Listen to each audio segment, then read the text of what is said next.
nyo, Manong Jay, yung itong 500 million na to, di ba sabi nila yung EDCA for climate change? Kasi itong 500 million na to, talagang para to sa EDCA.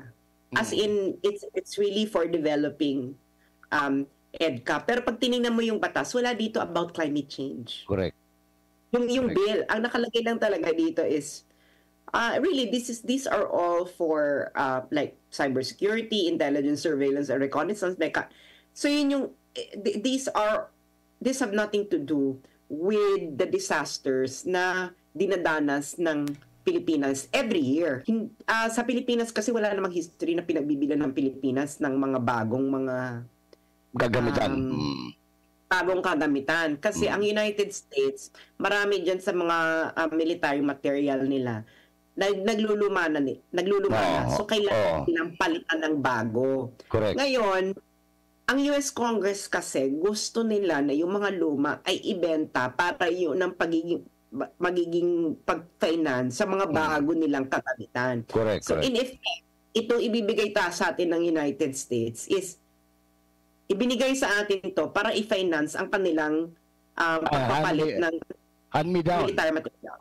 Reporting naman ng mainstream media, nagbigay. Correct. Paano nga nagbibigay? Hindi pa nga na-approve yung batas. Wala pang committee hearing eh.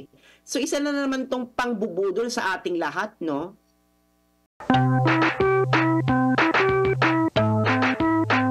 Totoong usapin. Eto, mas pinagkakaabalahan ng ating pamahalaan itong issue dyan sa South China Sea compare doon sa nababanggit natin na na mga inflation, kahirapan, tsaka yung flood control project. Sabi ni BBM na wag daw muna pag-usapan. Dito tayo, di pag-usapan natin yung 500 million. Sige. Bago natin pag-usapan yan, ikukwento ko lang muna kay Sas. Okay. Na yung kanyang best friend. Sino? Yung best friend ni Tariela. Tariela, ano ba yun? Tariela. Si Mr. Powell na nagsuot ng NBI t-shirt tsaka cap ng NBI. Si Powell ba yun? Ayun, na-identify na sa Davao. Siya yun. Siya pala yun? Yung propagandist ng CIA, ganun ba? Si Powell. Si Powell, yung nakapag-asawa na. Pero nakasuot siya ng NBI. Full uniform. Yan. Si Powell pala yan? Yes. Powell yun, di ba? Alam ko Powell ka magsuot ng uniform if you are not an officer. Correct. Nako. So, anyway, balik tayo doon sa bibigay ko ng pagkakataon sa iyo para ilinawin, ipaliwanag sa mga tao yung pinagyabang nila ang Secretary Manalo at Secretary Gibo na bibigyan ka tayo ng 500 million ng Amerikano. Well, alam mo, matagal na yung sinabi. Okay? Yung 500 million US dollars. Pero syempre, kung ikaw ay wala kang alam sa US politics, ako naman ay nag-aral ako ng US foreign policy sa United States ko pa inaral yan sa UCLA, no? If you don't know the system of the United States, madadala ka dito. Hindi ba si Blinken? Pumunta, ikaw naman, maniniwala ka kasi hindi mo alam kung paano tumatakbo ang sistema sa Estados Unidos. Okay. Si Blinken po ay Secretary of Department of State. Ang katumbas niyan ay si Manalo na DFA Secretary. So nasa executive department po sila. Okay.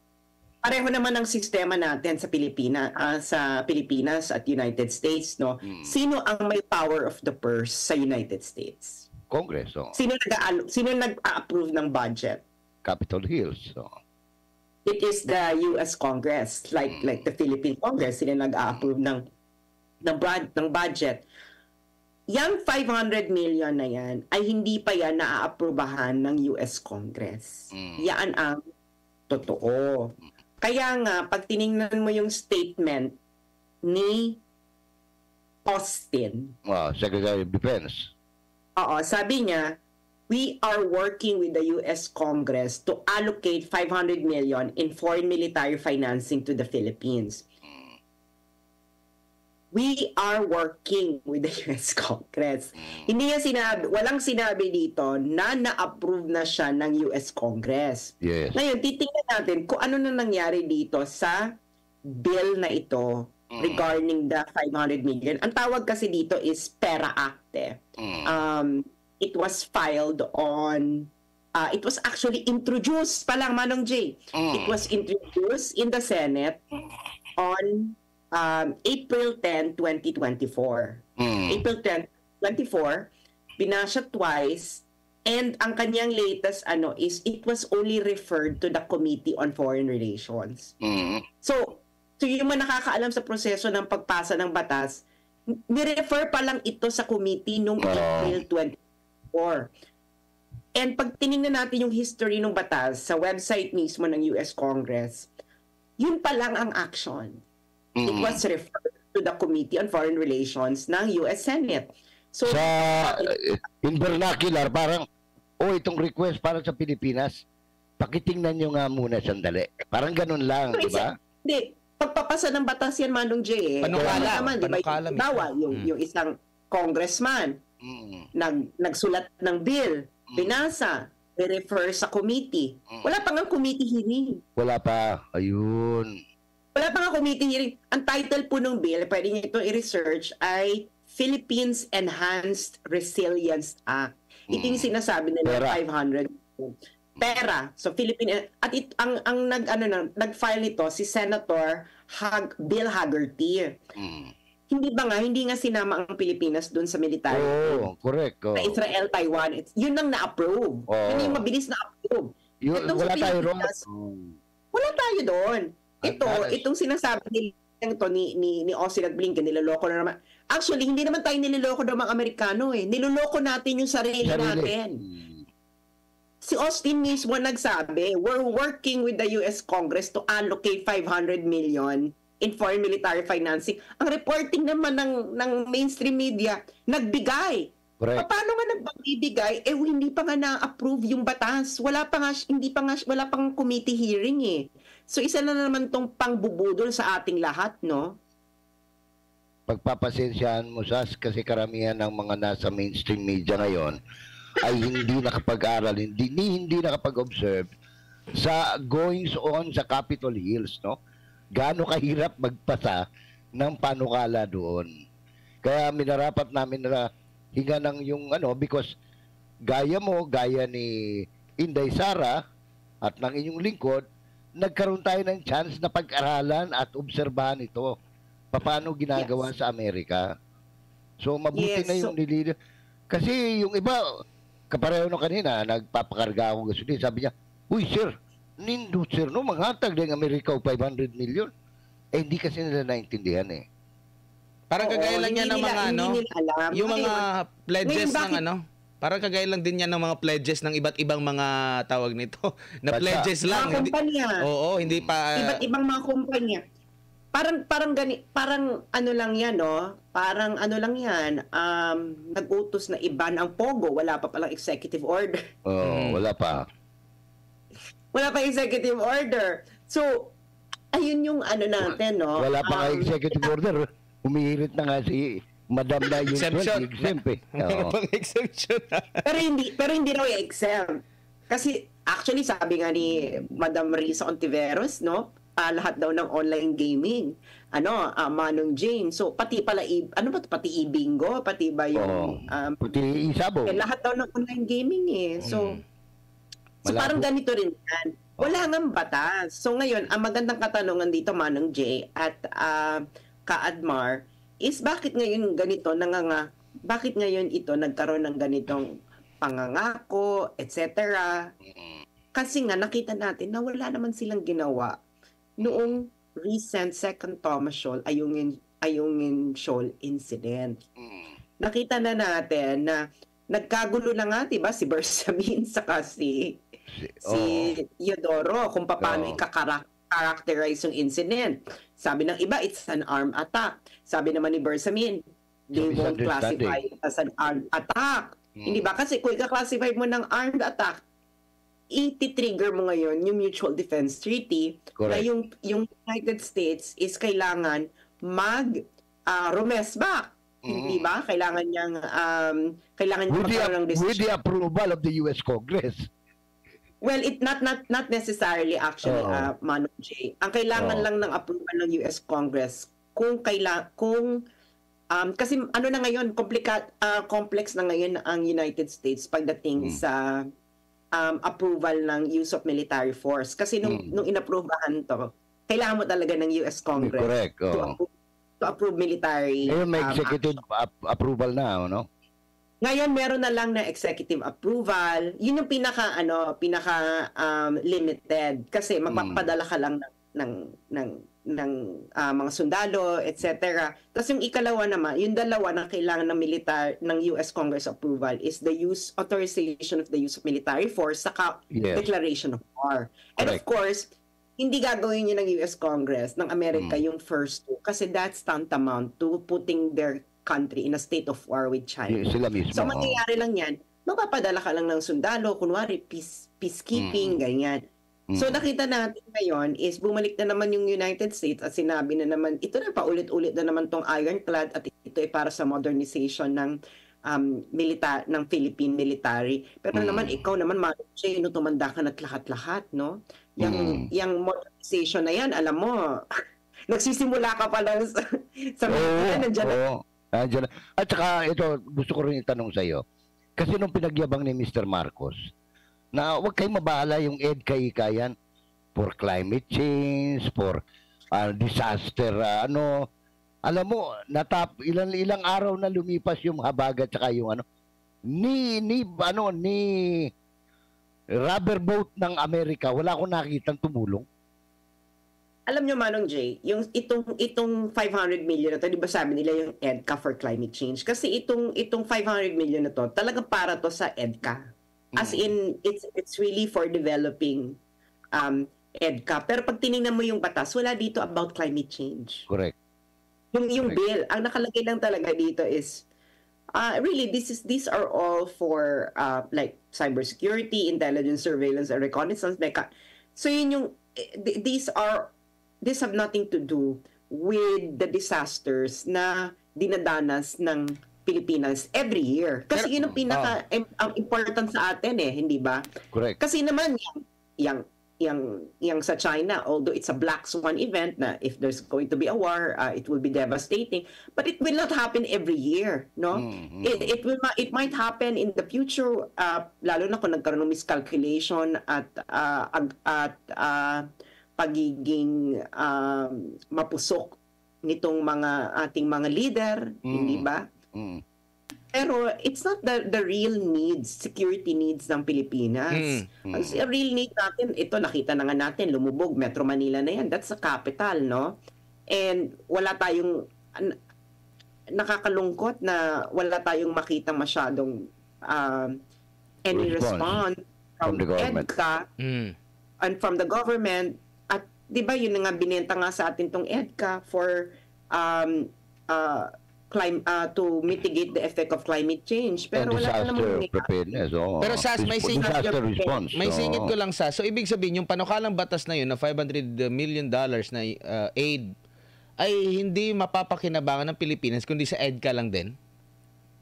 Sa EDCA yan. Kasi alam nyo, itong mga kaya kung ma-approve ito, kasi i-hearing pa to sa Senate, no?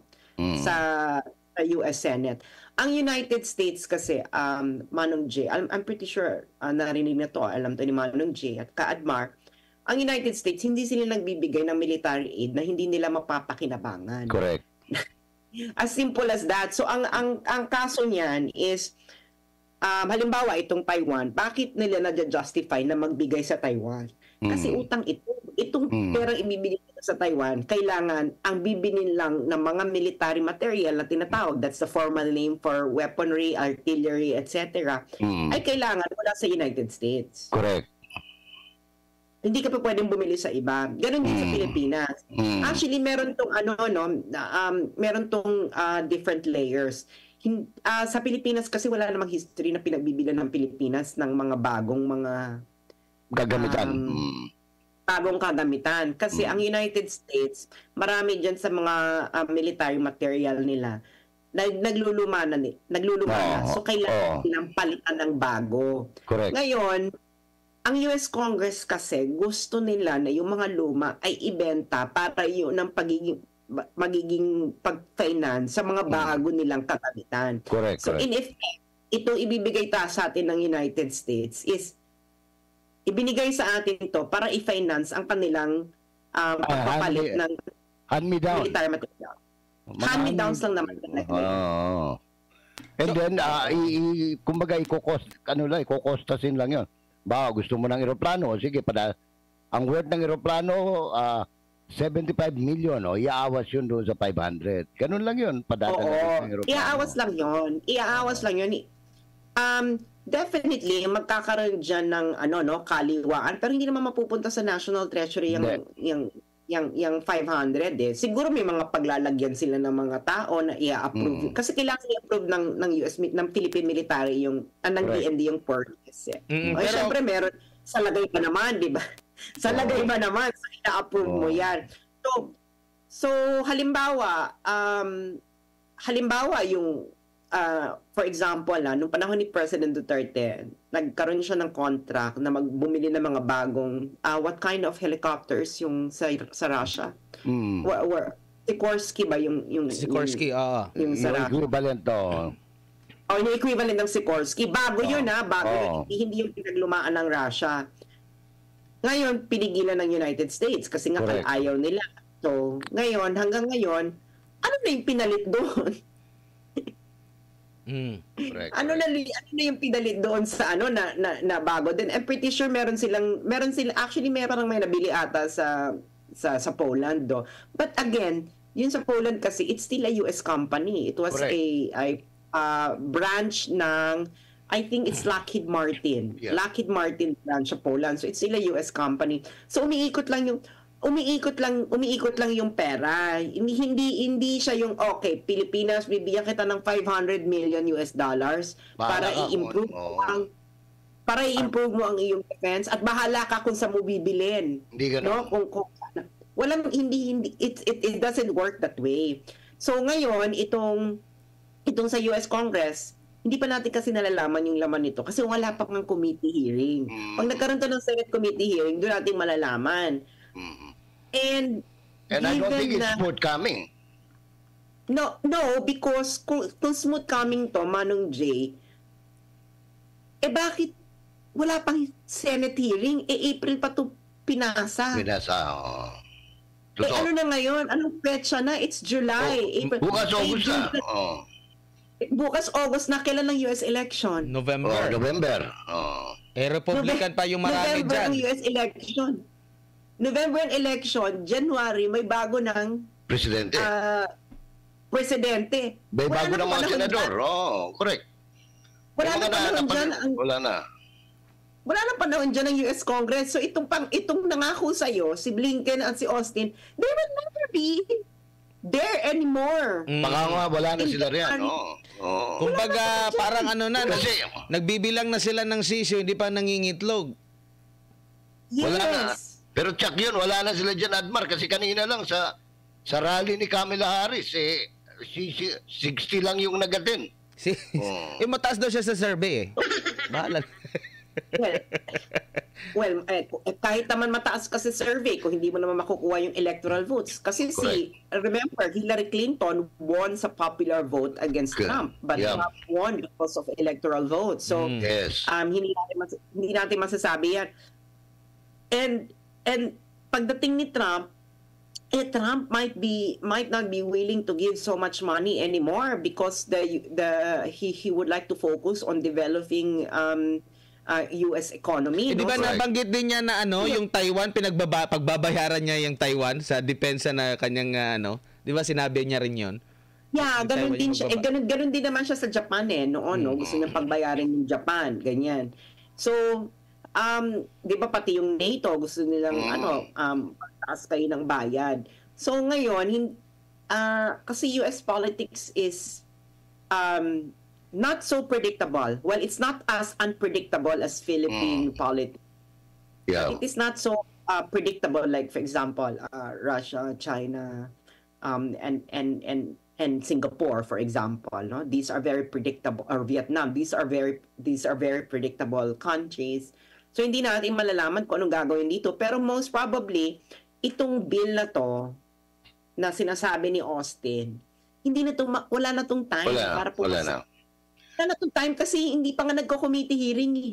Wala pa siyang schedule ng committee hearing, Manong J. Correct. Tiningnan mo yung ano niya, so yung sinasabi ngayon so binudol na naman tayo nung sinabi ni Austin na we're working with the US Congress.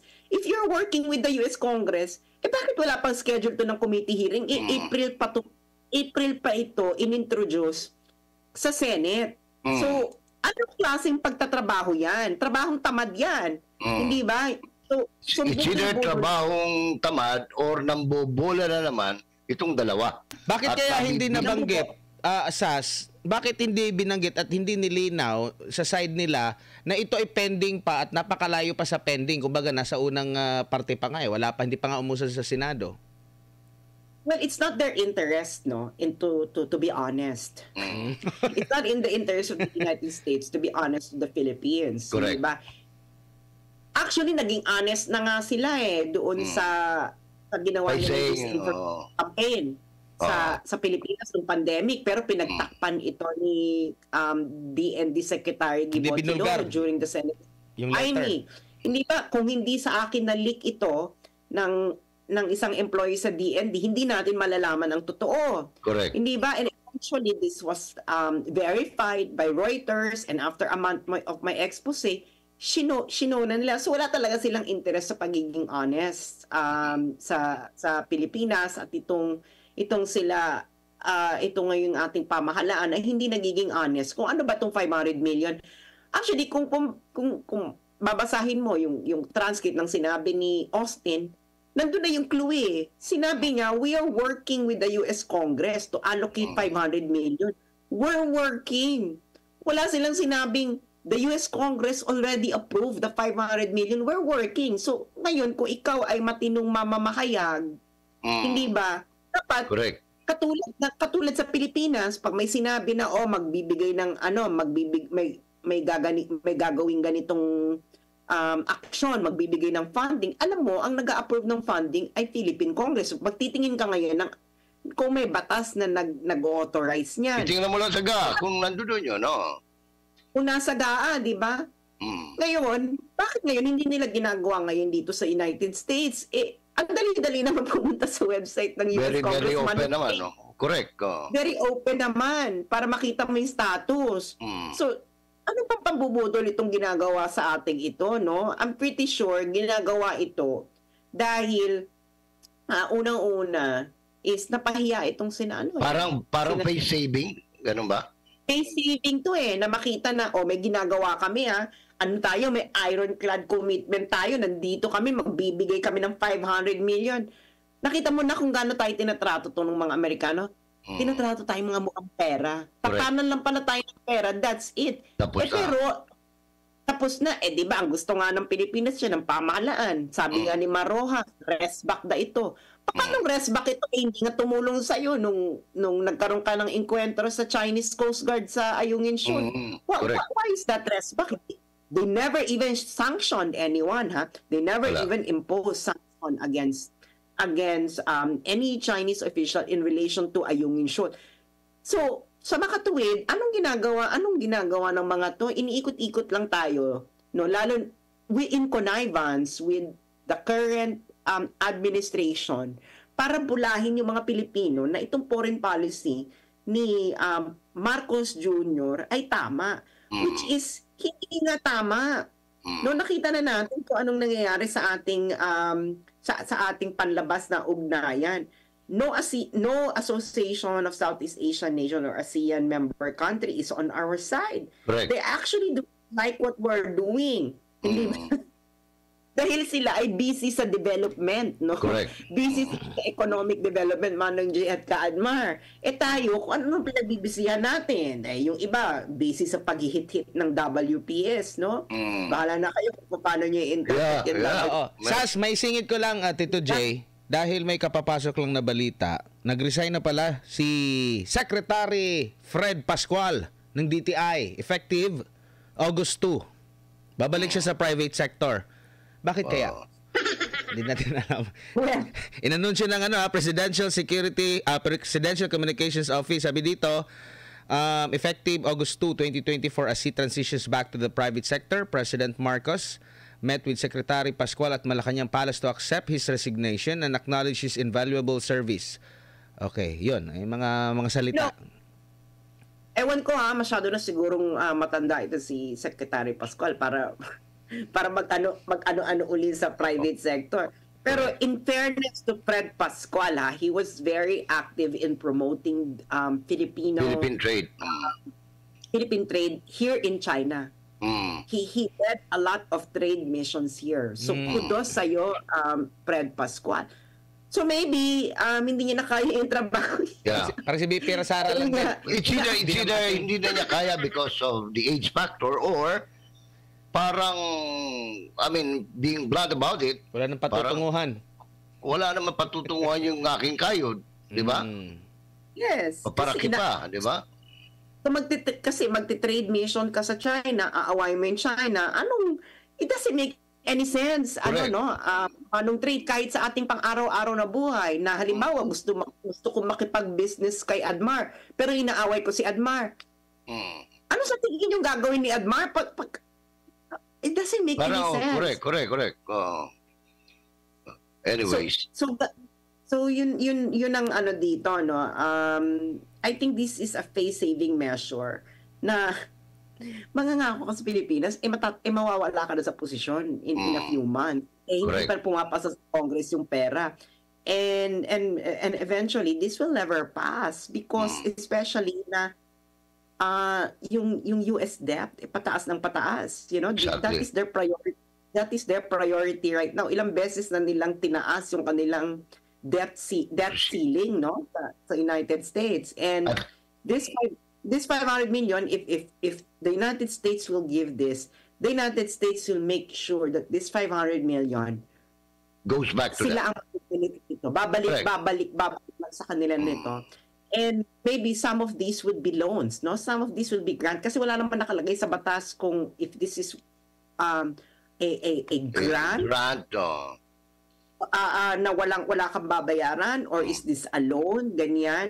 So, merong sinabing grant assistance. Where this grant assistance kasi maraming yan.